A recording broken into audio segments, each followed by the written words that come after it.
Je suis à l'ancienne, quoi. Je note tout et tout. Elle me dit non, mais c'est bon, c'est informatique, ça. Comme pour les formations et tout. Ouais, c'est ça. J'étais au Petit Canaille à partir de 2015. J'ai fait l'ouverture de la crèche de Saint-Mandé. Et voilà, je suis restée 3 ans là-bas. Je suis partie faire autre chose. Et je suis revenue là il y a à peu près 3 mois à la crèche des laitières. Et je trouve qu'il y a beaucoup plus de tout ce qui est informatique, etc. Tout ça, ça a énormément évolué.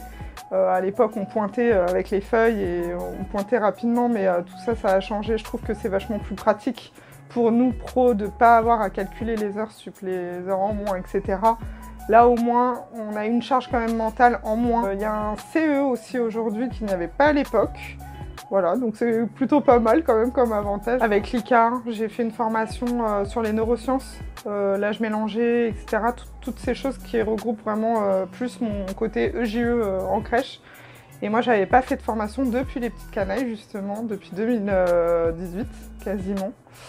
Et c'est quelque chose qui manque dans le domaine de la petite enfance.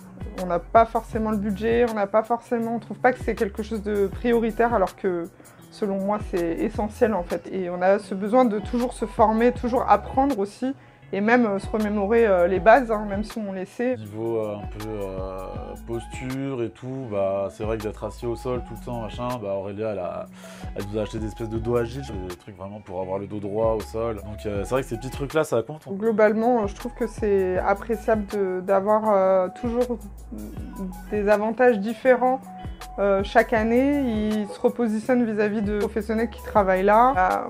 En règle générale, il y a quand même une écoute, je pense, des professionnels. En tout cas, il y a des choses qui ont évolué, donc ça veut dire que l'entreprise fonctionne bien aussi, quoi. C'est important.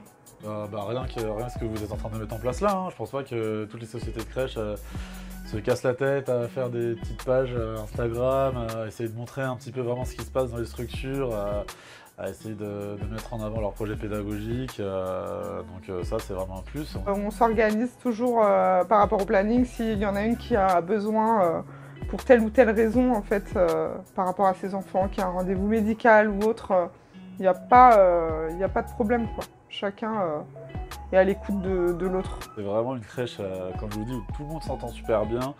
On est tous bienveillants les uns envers les autres, tout en restant sérieux, bien sûr. Ici, je trouve qu'il y a vraiment une ambiance bienveillante, posée, chacun se respecte. Voilà, et c'est ça qui me convainc, et au quotidien, ça se passe super bien. Tout le monde est libre de dire ce qu'il a envie de dire, de proposer des choses, des projets. Je vois qu'ils mettent plein de projets en place, de petites thématiques et tout, assez sympa. Je suis arrivé ici fraîchement diplômé de mon école d'éduc.